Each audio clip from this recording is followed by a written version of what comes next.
उत्तराखंड की महिलाओं के आरक्षण विधेयक को मंगलवार को राज्यपाल की मंजूरी मिल गई है। राजभवन की मंजूरी के साथ ही महिला अभ्यर्थियों को सरकारी नौकरियों में 30% क्षतिज आरक्षण का कानून अधिकार भी मिल गया है। वहीं महिला आरक्षण विधेयक को राज्यपाल से मंजूरी मिलने के बाद संसदीय कार्य मंत्री प्रेमचंद अग्रवाल ने अपनी प्रतिक्रिया जाहिर करते हुए कहा कि महिला आरक्षण बिल को अमली जामा धामी सरकार ने पहनाया है।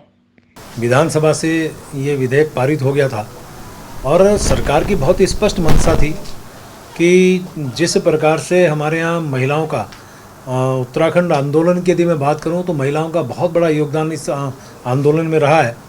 और मैं तो पिछली बार भी कहा था, मैं फिर कहना चाह रहा हूँ कि ये बात तो ठीक है कि मैंने तो चूँकि सदन में भी बोला था कि ये तो कह सकते हैं कि महिला आरक्षण पहले मिल गया था नित्यानंद स्वामी जी की सरकार में और उसके बाद भी, लेकिन उसको वैधानिक अमली जामा नहीं पहनाया गया था, जिसके कारण हाई कोर्ट में दिक्कत आई थी।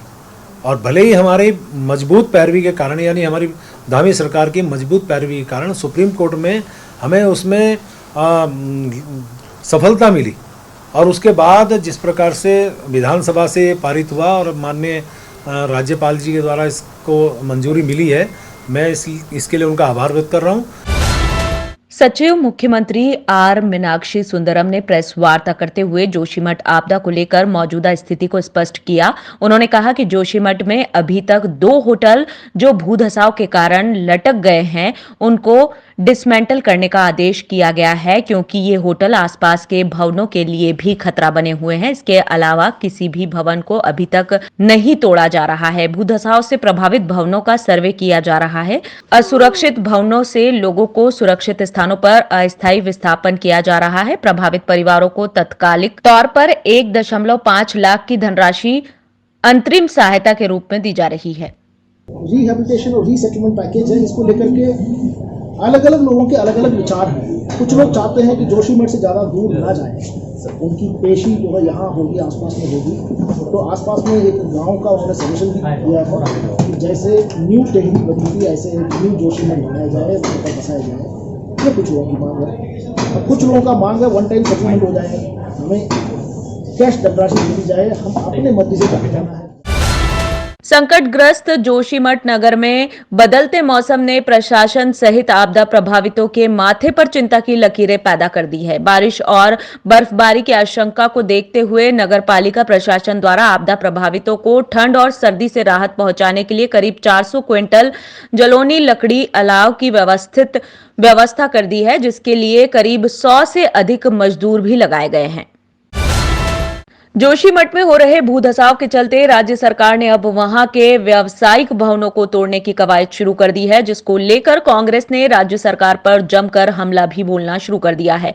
उत्तराखंड के पूर्व सीएम हरीश रावत ने राज्य सरकार के ध्वस्तीकरण के निर्णय पर गांधी पार्क में समस्त कांग्रेस नेताओं के साथ 1 घंटे का मौन उपवास रखा। जिस तरीके से जोशीमठ में बुलडोजर चलाया जा रहा है, लोगों को जो है अरे बुलडोजर तोड़ना पड़ेगा, हम भी जानते हैं तोड़ना पड़ेगा, लेकिन जिनके संपत्ति को तोड़ रहे हो, जिनके होटल को तोड़ रहे हो, जिनके परिसंपत्तियों को तोड़ रहे हो, उनको ये तो बता दो तुमको मुआवजा क्या दोगे। रुड़की की गंगनहर कोतवाली क्षेत्र के आनंद गेस्ट हाउस में हाई प्रोफाइल ड्रामा देखने को मिला, जब आर्मी के 2 सैनिक आपस में भिड़ गए।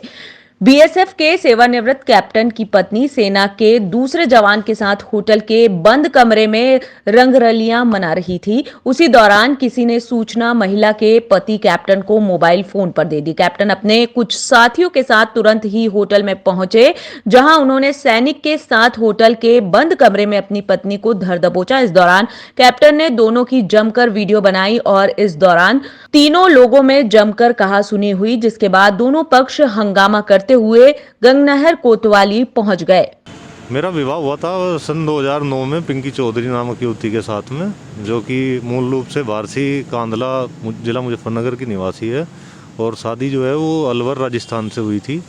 उक्त महिला के गलत आचरण की वजह से मार्च 2017 में मैंने परिवार न्यायालय सहारनपुर में तलाक का वाद दायर किया था। उसके बाद से उक्त महिला ने मेरे खिलाफ झूठे मुकदमे लिखा दिए कि जी मेरे ये तलाक के और घरेलू हिंसा वगैरह के, और हर जगह मुझे बदनाम करती है कि भाई मैं जो है रखना नहीं चाहता हूँ, दूसरी शादी करना चाहता हूँ, जबकि ये सब गलत आरोप थे। इसके कई गलत संबंध हैं लोगों के साथ में। और कल मेरी सहारनपुर में जो है तारीख थी तलाक के केस की, जिसमें ये आई हुई थी, और वहीं से मुझे शक हुआ कि कोई व्यक्ति इसके साथ है। मैंने इनका पीछा किया तो ये दोनों यहाँ रुड़की में आके एक होटल जो है आकाश गेस्ट हाउस नाम का, इसमें कमरा नंबर 105 में ठहरे हुए हैं। और इन दोनों की मुझे कुछ पुख्ता वीडियो भी मिली हैं। जो व्यक्ति इसके साथ ठहरा हुआ है उसके ही परिवार के किसी व्यक्ति ने जो है वो वीडियो मुझे उपलब्ध कराई है, जिसमें दोनों आपत्तिजनक हालत में दिखाई दे रहे हैं। विधानसभा स्थित कार्यालय में समीक्षा बैठक का आयोजन हुआ। बैठक में मंत्री डॉक्टर अग्रवाल ने कहा कि उत्तराखंड में कुल 23 टाउनशिप के लिए 23 स्थान चिन्हित किए गए हैं, जिनमें गढ़वाल मंडल में 12 जबकि कुमाऊं मंडल में 11 शामिल हैं। बताया गया है कि इसके लिए जिला स्तरीय सर्वेक्षण समिति का संगठन किया गया है। मंत्री डॉक्टर अग्रवाल ने बताया कि दोनों मंडलों से 15 लोकेशन को प्राथमिकता के रूप से उपयुक्त पाया गया है। उन्होंने कहा कि इन 15 में से प्रथम चरण में 10 स्थानों का चयन किया गया है। लगातार चाहे हमारी केंद्र की गवर्नमेंट हो, चाहे हमारी प्रदेश की गवर्नमेंट हो, चाहे हमारे अधीनस्थ अधिकारीगण हो, बहुत गंभीरता से इसमें लगे हैं। जहाँ तक आपने एक विषय रखा कि इनको वहाँ से विस्थापित किया जाएगा, उस बिंदु पे भी विचार चल रहा है। चूँकि आवास विभाग भी मेरे पास है, उसमें स्पष्ट कहा गया कि जब ये स्थिति स्पष्ट हो जाएगी कहाँ पे, यानी कि जैसे पीपल कोटी है, जैसे उद्यान का क्षेत्र है या एक अन्य क्षेत्र है, उस पर जो भी सर्वे आज की तारीख में हो रहे हैं, क्योंकि आज की तारीख में ये भी स्थिति स्पष्ट हो जानी चाहिए कि जहाँ पे उनको बसाया जाएगा वो जगह भी उनके लायक हो। वो जब फाइनल हो जाएगा तब फिर हम उसका पूरी तरह से मास्टर प्लान बनाएंगे और आगे की कार्रवाई इसके बाद होगी। और मुझे ये भी कहना है इन सब चीज़ों को लेके सरकार बहुत तत्परता से, बहुत गंभीरता के साथ काम कर रही है। और माननीय धामी जी, इसके लिए मैं तो उनका धन्यवाद कर रहा हूँ और माननीय प्रधानमंत्री का विशेष आभार व्यक्त कर रहा हूँ कि हर दिन और हर पल वो इसकी मॉनिटरिंग